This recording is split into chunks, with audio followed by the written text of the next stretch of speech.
Every story appears ordinary till you see the core side of it. And what you're looking for is the story behind the news. We bring it to you from Lagos, the commercial capital of Nigeria. Giving you all sides and political stories round the clock. Every detail from the start line to the final whistle.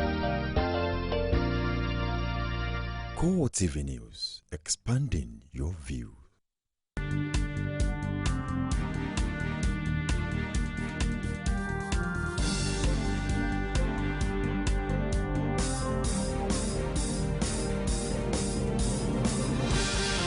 Evening, thank you for joining us on CoreTV Primetime News. I am Nifemi Oguntoye. In our major story,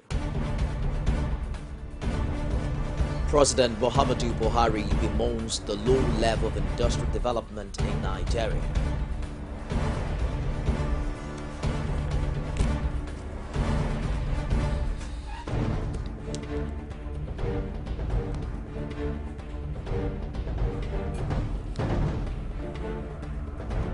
Also on this program, Federal High Court in Port Harcourt bombed before the verdict cancelling local government elections held in the state.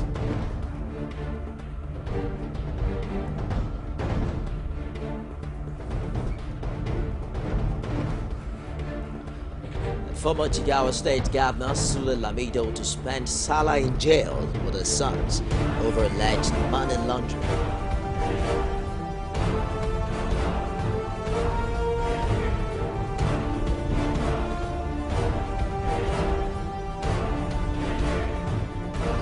Outside Nigeria, former U.S. Secretary of State Colin Powell says China is not a military threat to the United States. And now the details. President Muhammadu Buhari on Thursday lamented that Nigeria is virtually back on the lowest ebb as far as industrial development is concerned. He, however, promised that his administration would shun all anti-development policies in order to create a more conducive atmosphere for entrepreneurs. According to a statement by Special Advisor on Media and Publicity, Femi Adesina, the president spoke at the meeting he had with the Permanent Secretary of the Federal Ministry of Industry, Trade and Investment, Abdulkadir Musa, and senior officials of relevant agencies. Buhari was quoted as saying that employment generation was one of his key campaign promises and he would keep to that promise. We must believe in our system. Whenever you need my intervention at any time, please come to me, Buhari reportedly told the delegation. He said his administration would implement essential reforms to protect Nigerian manufacturers from unfair competition from abroad. Meanwhile, President Muhammadu Buhari on Thursday held a meeting with more permanent secretaries in continuation of his interaction with the administrative heads of ministries. The series of meetings are targeted at comparing handover notes from the Jonathan administration with the realities on ground. Some of the permanent secretaries gave an insight into the meeting with the president in an interview with State House correspondents. We'll bring you details of that story subsequently. The West African Civil Society Forum has called on African leaders to block financial leakages in the continent in order to achieve the Millennium Development Goals. They also expressed worries over the increase in corruption in Africa, which has led to the deficit in meeting the MDGs. The right groups want African government to mobilize significant resources and ensure the effective use of finances. Framework is about our future, and we need the political will of these leaders to ensure that our future is well financed. We are also reminding them that we are going to be holding them accountable of every commitment that they are going to make with regards to the summit that is going to be held in Addis. If African countries can block the leakages of the corruption that is going on in their countries, it is possible to finance development.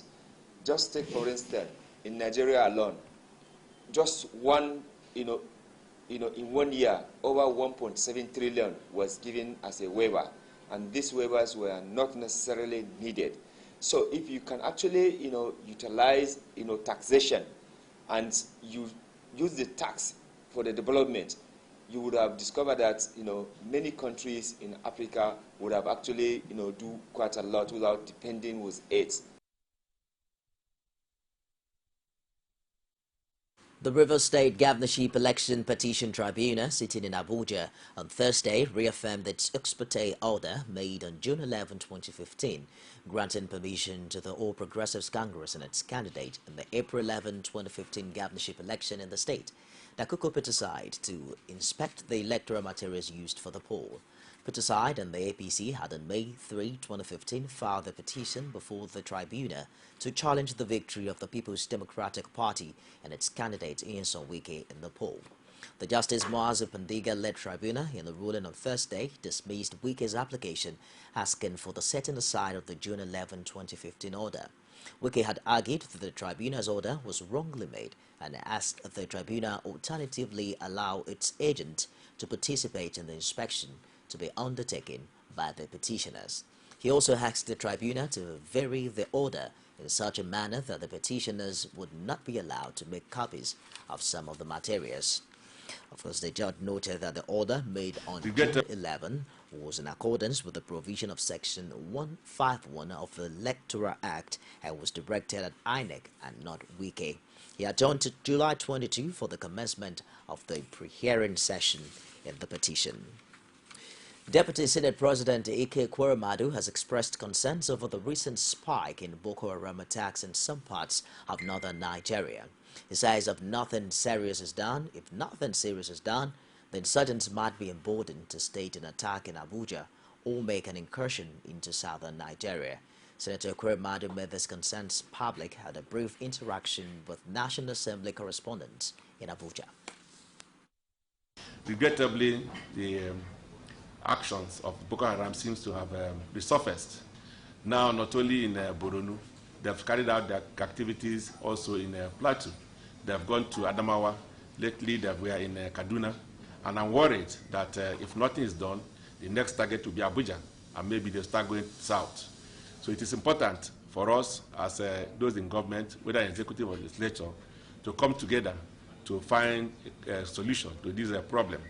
So I'd like to use the opportunity to call on our friends, our neighbors, the international community to support Nigeria to ensure that we roll back the activities of Boko Haram.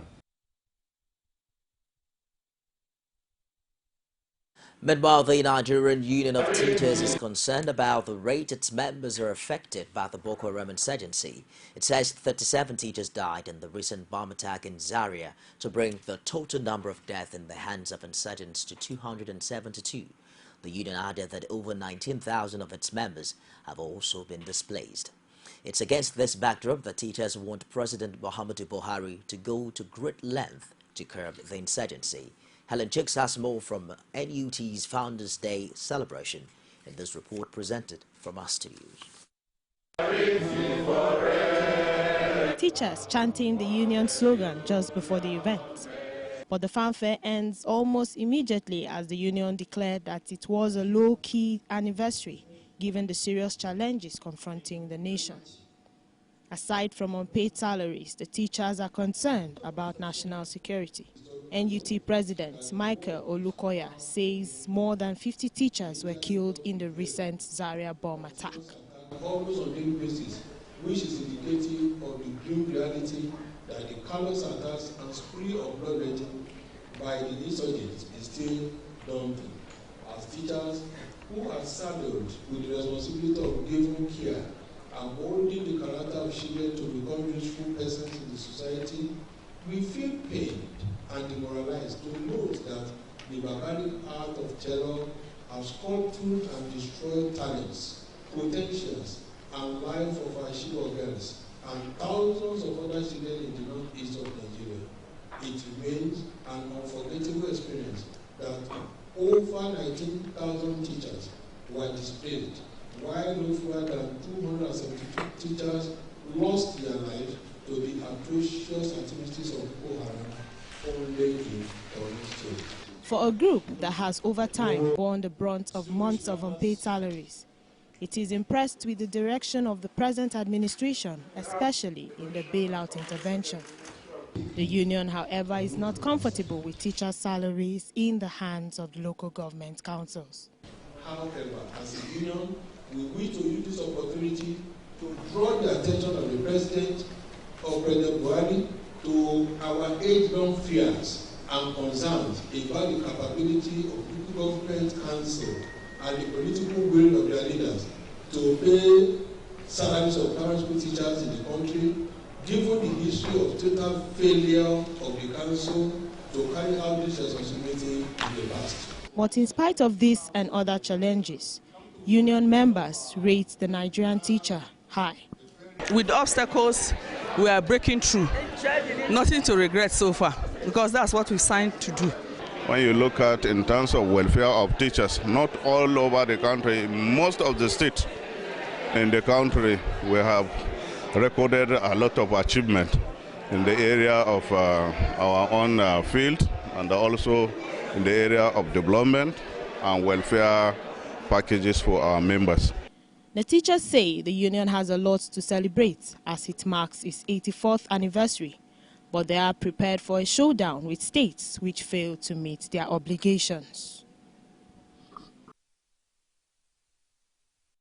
An aftermath Tuesday, twin bombings in Georgia City. Some arid youths went on rampage, burning churches within that vicinity where the bombs went off.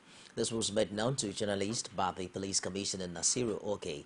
Although no life was lost in the church attacks, he referred to the incident as senseless because the bombers were certainly not from those churches. The arid youths were said to have embarked on wanton destruction of properties and loot. Didn't come out alive. Yes. So, thank God. It's an unfortunate thing. Nobody knew why it came like this. Yes, yes. We thought that the whole thing was over. Sure, yes, and all of us. This morning we are thanking God. We'll keep on thanking God that it ended this way.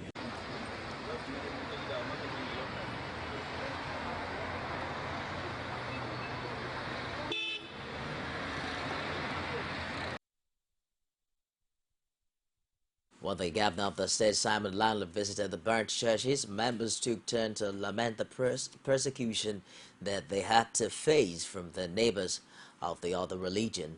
The governor admonished the people to be law-abiding and give thanks to God that no life was lost in the church attack. According to reports from some of the churches have been sited there more than 80 years ago.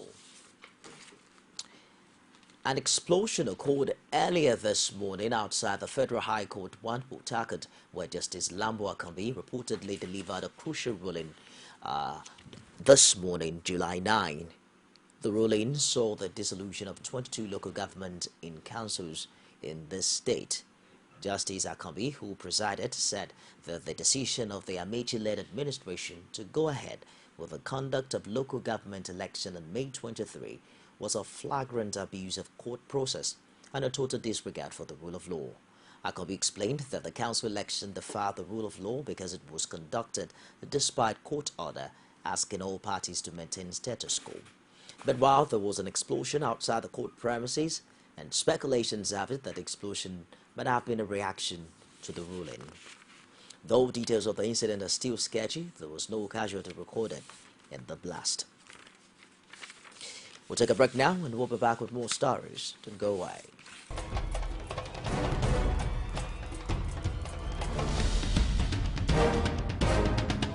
This is what the people are saying. You don't run a big economy with generator.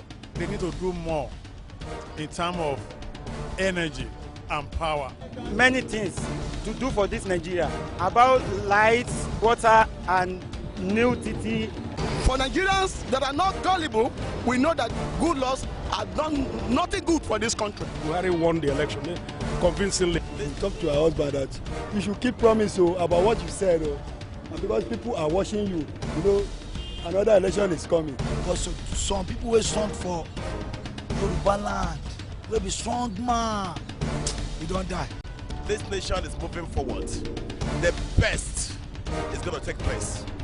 The people giving voice to the voiceless is one of the 5 pillars of Islam. It is the month where the Holy Quran was first sent down to the Prophet Muhammad, peace be upon him. During this month, Muslims all around the world must fast. They do not eat or drink between sunrise and sunset, and it is obligatory on all Muslims if they are physically and mentally sound, except for the traveler, elderly, pregnant, menstruating, or chronically ill. Whoever cannot fast, it is their duty to feed the poor if they have the financial ability. It is not only abstinence from food and drink, but also a test for patience in refraining from evil actions, thoughts, and words. It is a test to demonstrate submission to Allah, God, and a way to keep the mind and body focused on good deeds and attaining self-discipline. At night, Muslims perform extra prayers in addition to the 5 daily prescribed prayers. It is also a requirement that Muslims give charity to the poor by the end of Ramadan. The rewards for good actions are multiplied in this month, and this is why it is encouraged to reassess our actions, make beneficial use of our time, do extra prayers, read the Quran, and ask for forgiveness so that we may attain paradise through Allah's mercy, insha'Allah. Welcome back. If you just joined us, it's CoreTV Primetime News. A quick reminder of our top story. President Muhammadu Buhari bemoans low level of industrial development in Nigeria.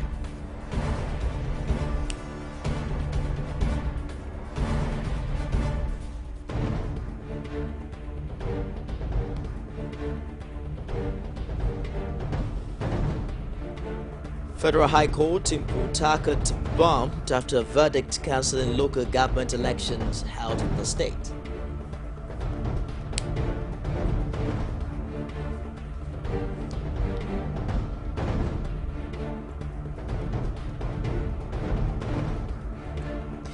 Former Jigawa State Governor Sulil Lamido to spend Salah in jail with his sons over alleged money laundering. And you can get all of our top stories on any of our social media platforms. On Facebook, it's facebook.com/CoreTV News. Our Twitter handle is at CoreTV News NG. We'll stream live on YouTube. It's youtube.com/CoreTV. Live plays, space rather, and news. Moving ahead now, the Governor of Plateau State, Simon Lalang, has got back on his words not to dissolve the local government council in the state. While speaking with the directors of personnel who he ordered to take over from the chairman, he charged them to place security as their priority. Lalang spoke on the backdrop of the recent bomb attacks in Jos and perennial communal clashes that has crippled farming activities in the rural areas of the state.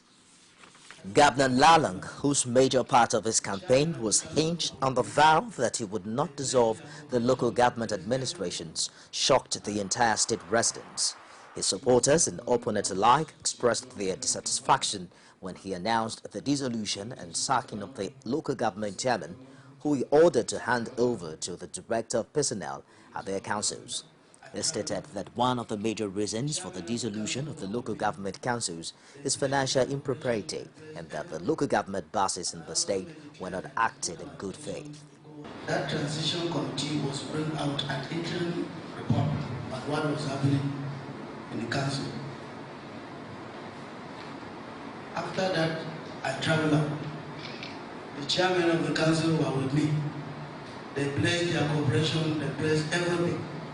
And I also made it clear that it's not our intention to go on dissolution, but it's also premise on their cooperation. But when we went out, different thing was happening behind us. Legal suits, authorization to banks and so on. And so we came out, we realized that those people were not acting in good faith. The governor stated that although some people might not be pleased with the latest development, if change must be effected, it has to start from the grassroots, and so working with the local government chairman might impede the desired change. While we open up our minds, open up our hearts to them on their part, they were not ready to cooperate. We are talking of change. We are talking of change on the plateau. And if we carry the change, that change must also get to the grassroots. In other words, our intention is to create sanity at themselves. Serious sanity. That's what Mr. President said. The governor charged directors of personnel who were appointed by the former PDP administration and are now taking over the administration of the local government councils in the state to make the issues of security their primary focus. He reminded them that their loyalty is expected to be to the government of the day. Will not be discouraged. That is why the mantle of leadership that is given to you at local government is also to ensure that you will work seriously to secure your local government. Issue of security will not be taken lightly. Chairman, Board of Niger Delta Development Commission, Basiyawa Henshaw, has appealed to Governor Adams Oshomole to intervene on behalf of the Commission so that the fund due to the board can be released. While appealing to the governor, he said the Commission has not been funded according to law since 2001 and over 800 billion naira due to the board unremitted. Our Edo State correspondent filed in this report. The board chairman, accompanied by other members on the visit to Edo State Governor, maintained that the board can create business opportunities and employment opportunities for the people, according to the vision of the Commission, which is to integrate and develop the Niger Delta sub-region through strategic intervention and key infrastructure development in road, rail, and education. This, he says, would change the negative perception others have of the Niger Delta people.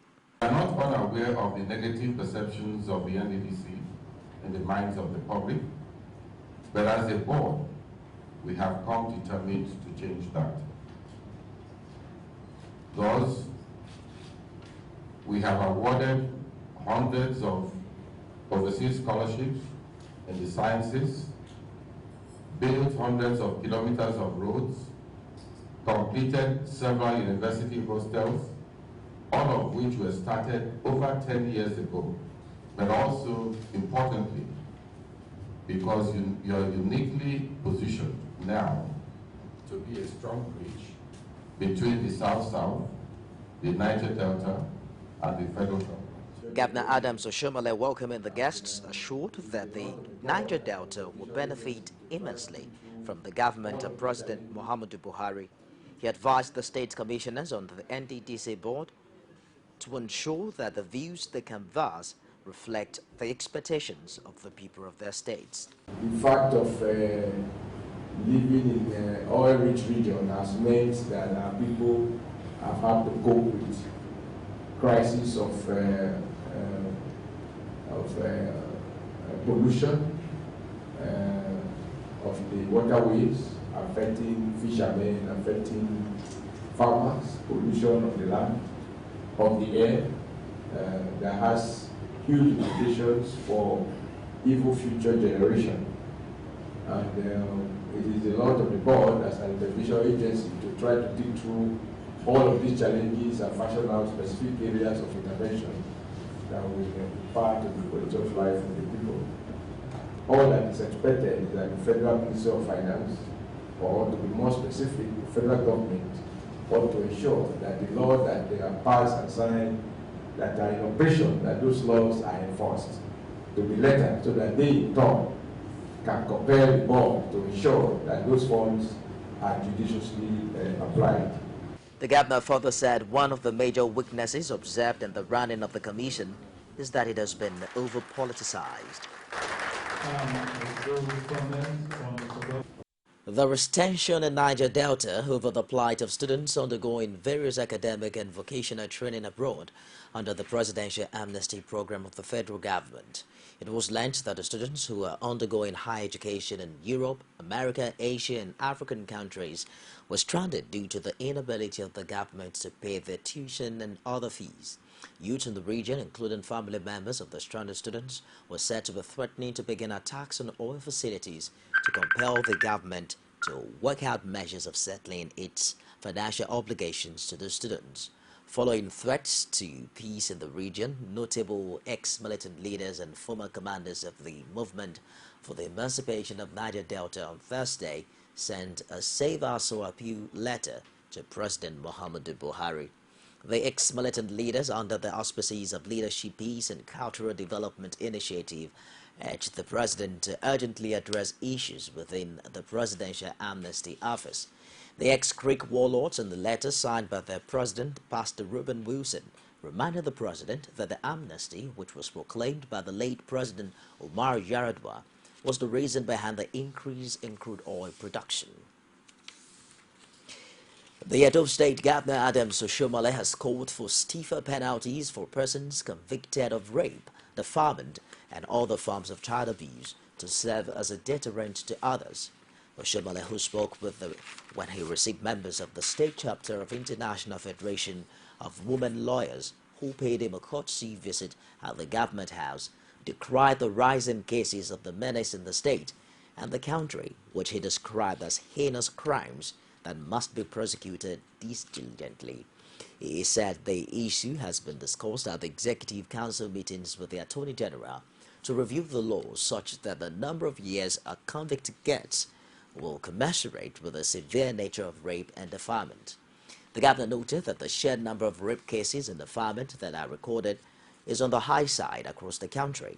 Therefore, this calls for tougher measures on the part of those strengthening the law and providing for stiffer and harsher punishments than what is currently obtained, and to also ensure that the few cases reported are properly prosecuted with a view to securing conviction. The Police Public Relations Officer, Ogun State Command, DSP Olumuyiwa Adejobi, lectured more than 953 trainees on Corporal to Sergeant promotion course at the Police Training School in Remo, Ogun State, on the reform agenda of the Inspector General of Police, IGP Solomon Arase, on Tuesday. The reputation manager of the police command emphasized on the new policies of the IGP geared towards reforming the police, which include robust welfare packages, motorized patrol operations, safer highway, housing scheme, training and retraining programs, professionalism, and more. It will be recalled that the Inspector General of Police has promised to restore dignity, reputation, and respect into the Nigeria police force with its professional and modern policing strategies that are universally acceptable.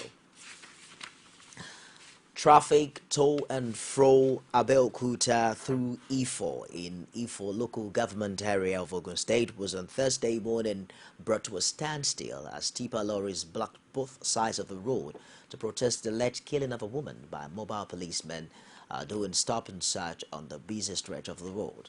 CoreTV News Mayakwa Poterabo, who was on the road, filed in this report presented from our studios.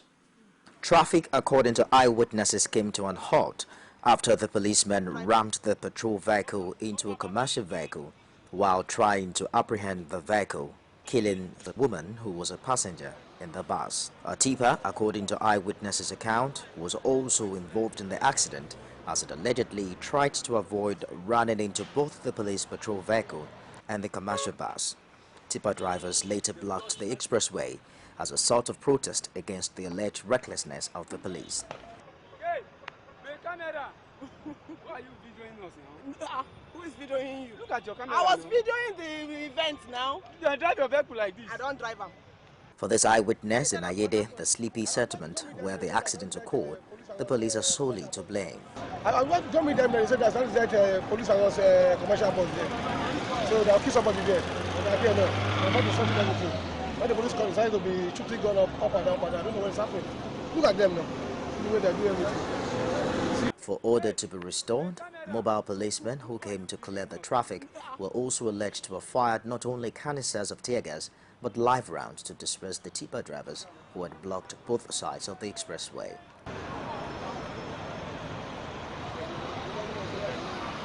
Some residents of the area who declined to go on record say the police also killed 2 other people in the same manner a few days earlier. They say this is becoming a regular thing, calling on appropriate authorities to address the issue. CoreTV News crew was also harassed by the mobile policemen drafted to the scene. Rivers State Governor Nyesom Wike has renamed the State Polytechnic Bori after the late author and environmental rights activist from Ogoniland, Ken Saro-Wiwa. Wike explained that renaming of the institution located in Bori, Hana local government area, Ken Saro-Wiwa Polytechnic, was an honor of the late activist's achievements and legacies. The governor, who disclosed this in a statement issued in Port Harcourt on Thursday, said Sarawiwa fought selflessly for the good of the society and humanity. He explained that the former Ogona leader and his achievements should not be consigned to oblivion, saying Sarawiwa was known and revered beyond the shores of Nigeria. As part of efforts aimed at commemorating the one-year exit of human rights lawyer Bamidele Aturu, human rights activists and legal practitioners have asked for a social change in Nigerian politics and administration. This was the result of those who gathered at the one-year memorial lecture to remember him.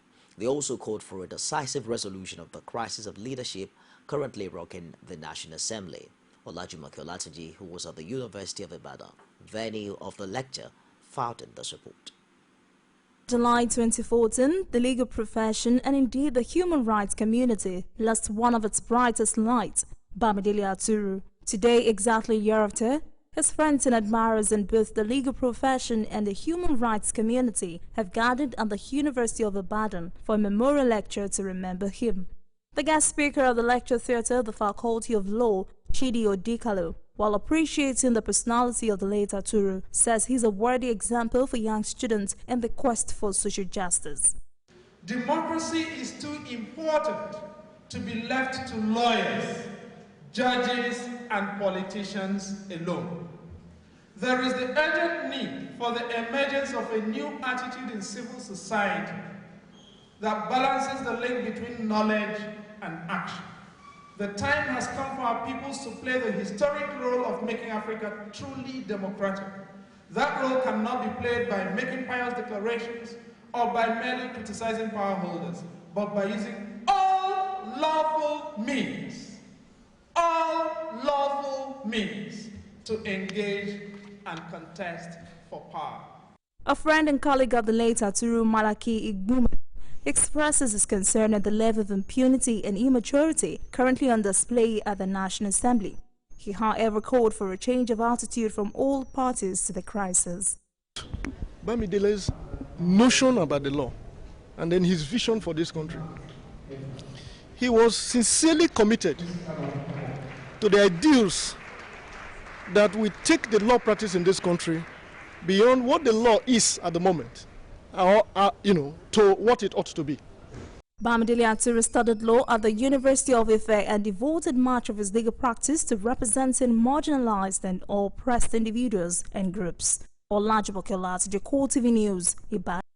As Nigeria strives to contain the renewed spate of Boko Haram attacks in parts of the country, the chairman of the Lagos State chapter of the Christian Association of Nigeria, Alexander Gbamgbola, says unity of purpose across religious and ethnic divide is required in the fight against insurgents. Speaking alongside the former prelate of the Methodist Church of Nigeria, Ola Makinde, on the sideline of the 2015 Peaceful Transition Thanksgiving service at the Chapel of Christ the Light, Gbamgbola urged Nigerians to support the renewed vigor of the federal government at winning the war against Boko Haram. And I know the Muslims are crying unto God, and God will answer our prayers. This nation will rise and be counted in the committee of nations, spiritually, physically, financially, materially, economically, in the name of Jesus Christ. We're just going through trials for a moment.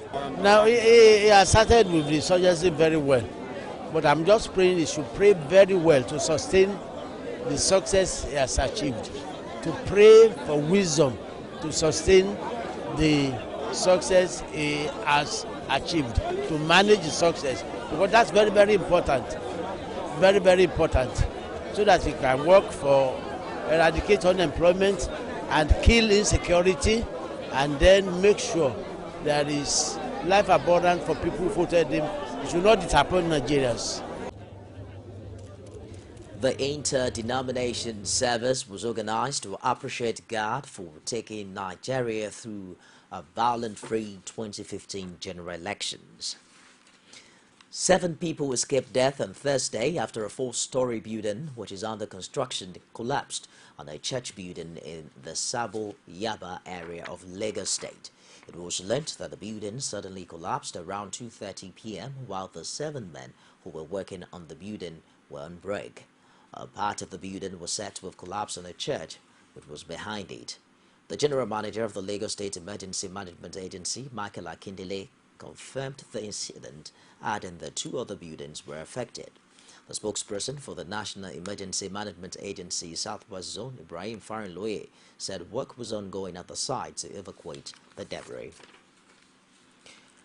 The Synagogue Church of All Nations has rejected the verdict of the coroner on the grounds that it's unreasonable, one-sided, and biased.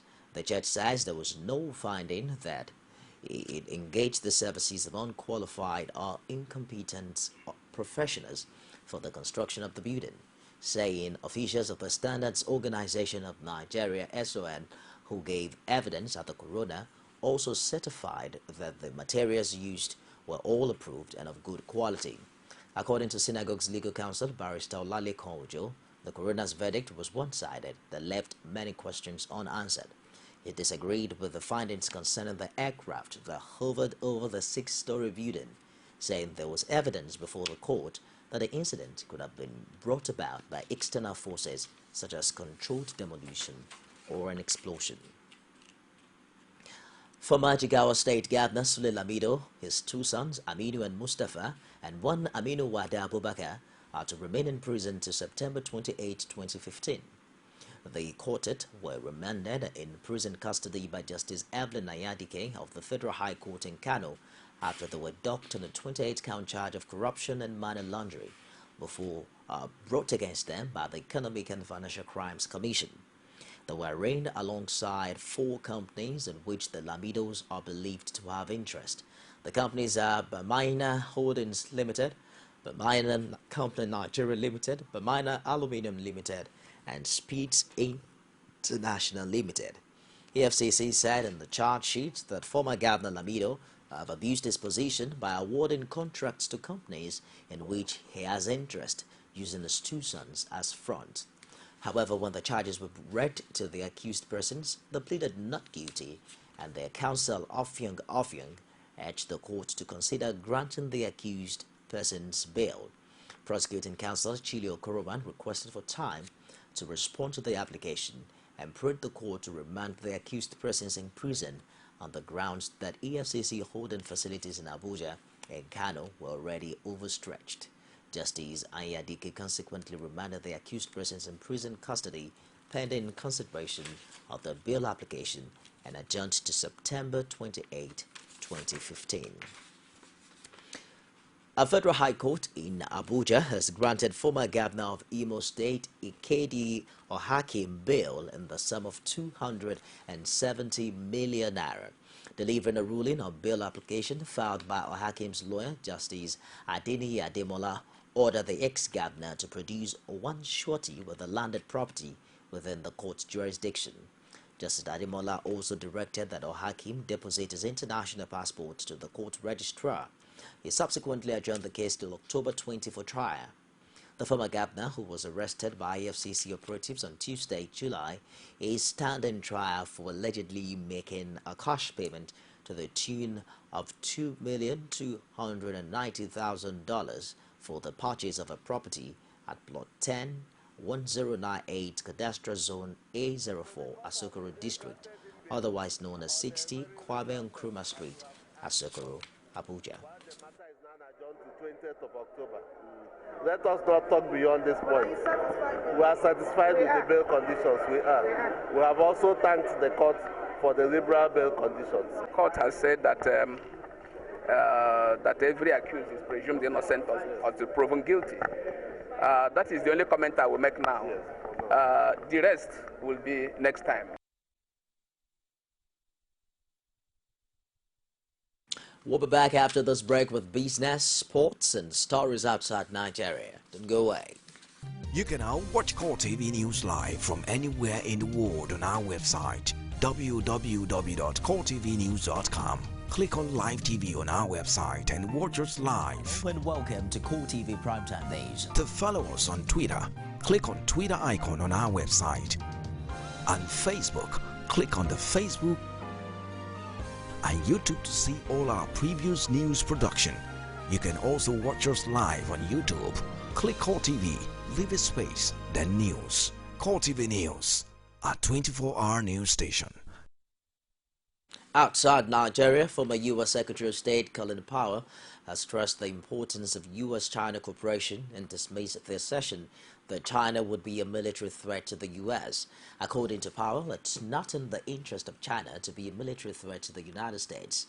He disclosed these in a lecture at the Library of Congress in Washington, encouraging the U.S. to work with China, saying such cooperation would not result in a military conflict. The former top diplomat said China's economic development in recent decades was astonishing, pointing out that China is making efforts to invest in its future. Thus, the U.S. has to have a proper relationship with China. Another speaker at the lecture, former U.S. Secretary of State Madeleine Albright, shared Powell's views on the importance of U.S.-China ties. Albright said there was never a time the two major powers had been so dependent on each other and the economies so intertwined. And moving away from there to other stories now, the Central Bank of Nigeria Governor Godwin Emefiele has revealed that the country's external reserves had risen to $31.89 billion as of July 7, 2015. The CBN governor disclosed this in his opening remarks at the briefing of the Senate President and the leadership of the Senate on the Nigerian economy in Abuja. Emefiele attributed these to strong efforts of President Muhammadu Buhari to plug all leakages as well as the vigilant demand management of the central bank. He said the development was very gratifying. According to him, recent measures by the central bank will help reposition the economy for the next phase of growth and development. Emefiele listed these measures to include, among others, the further tightening of monetary policy, closure of the official foreign exchange window, review of operators' net open position, placement of 72-hour limit on utilization, and ban on selected items from access to foreign exchange in either the interbank and the BDC markets.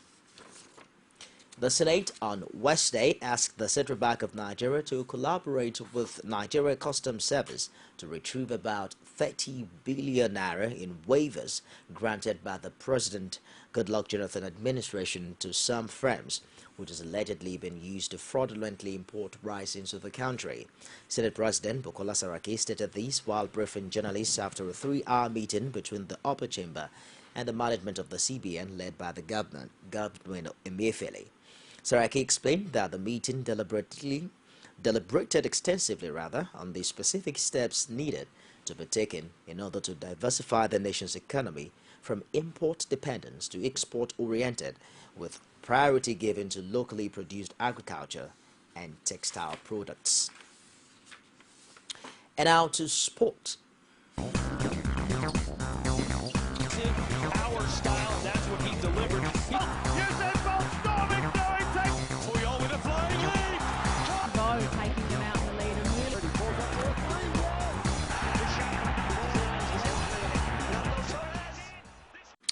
Sunday Olise has now been confirmed as the man likely to take charge of the Super Eagles after the Nigeria Football Federation confirmed the talks are ongoing with him. Report broke on Tuesday that the NFF was negotiating with Olise following the sack of Stephen Keshi over the weekend over breaches of core terms of his contract. The Nigeria Football Federation has confirmed that it's in talks with former Super Eagles captain Sunday Olise with regards to the vacant position of the team's head coach. The NFF stated on its website on Wednesday that the NFF president Amadou Pinnick and Olise met in London to hold talks on Tuesday. Meanwhile, the Super Eagles dropped to 10th in Africa after crashing to the 57th position in the world in the latest FIFA ranking. Nigeria's senior national team have dropped 14 places to 57th in the latest FIFA World Ranking released on Thursday. The poorest drop April 2014 despite defeating Chad 2-0 in the Africa Cup of Nations qualifier in June. The Super Eagles slipped one place to be ranked 10th African side behind Algeria, Cote d'Ivoire, Ghana, Tunisia, Senegal, Cameroon, Congo, Cape Verde Island and Egypt. Meanwhile, Algeria remained at the summit of African football after moving 2 places to the 19th position in the world, while second-placed Cote d'Ivoire climbed 3 places to 24th and Ghana zoomed 9 places up to 25th in the world but remained 3rd in Africa. They're followed by Tunisia 32, Senegal 39, Cameroon 42, Congo 47, Cape Verde Island 52, Egypt 55, and Nigeria 57 to complete the African top 10. Wales have achieved the highest FIFA world ranking, entering the top 10 for the first time. Chris Coleman's side have moved up to 12 places to 10th, with England 1 place above in 9th, up 6 places. Wales' previous highest ranking was 22nd, and as recently as August 2011, they were as low as 117th. They entered the top 10 after Gareth Bale's goal secured a 1-0 win over Belgium in the Euro 2016 qualifier in June. The 3 points clear at the top Group B with 4 games remaining as they beat to reach the first major finals since 1958. Wales find themselves above reigning European champion Spain in the rankings, with Vincent Del Bosque's side down 2 places in 12th. FIFA's banned former executive committee member and ex-CONCACAF General Secretary Chuck Blazer from all football-related activity for life. Blazer, 70, worked undercover with prosecutors in the United States after pleading guilty to charges of bribery, money laundering, and tax evasion. In May, several FIFA officials were arrested on charges of racketeering, fraud, and money laundering. A FIFA statement said Blazer committed many and various acts of misconduct. Overall, 14 people were indicted, with the U.S. Justice Department alleging bribes and kickbacks estimated at more than $150 million over a 24-year period. The French midfielder joined Stoke in 2012 from Blackburn Rovers, but has now left the club for the Spanish Europa League winners for a confirmed fee of $7 million. Steven Nzozi has sealed the move from Stoke City to Europa League winners Sevilla. The La Liga club have parted with a fee of $7 million to secure the signing of the French midfielder, who made 42 appearances in all competitions last season. Nzozi joined Stoke in 2012 from Blackburn and has expressed a desire to leave the club in each of the 2 summers, though he was repeatedly convinced to stay.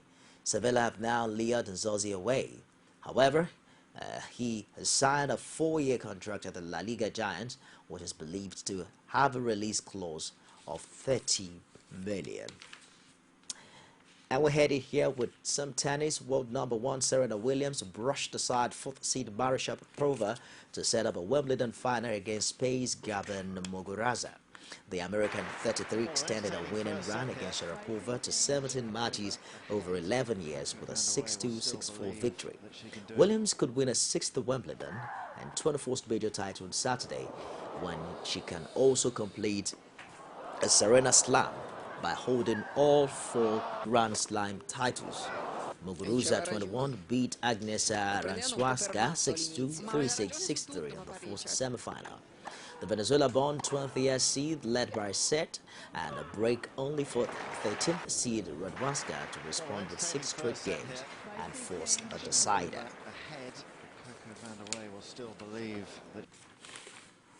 To end CoreTV Primetime News tonight, a recap of our top story. Reported that President Muhammadu Buhari has bemoaned the low level of industrial development in Nigeria.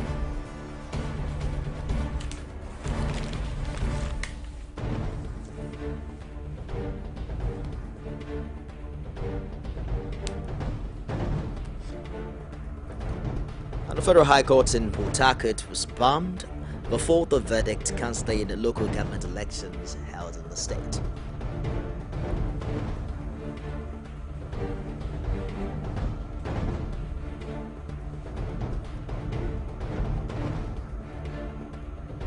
Former Jigawa State Governor Sule Lamido to spend Salah in jail with his sons over alleged money laundering.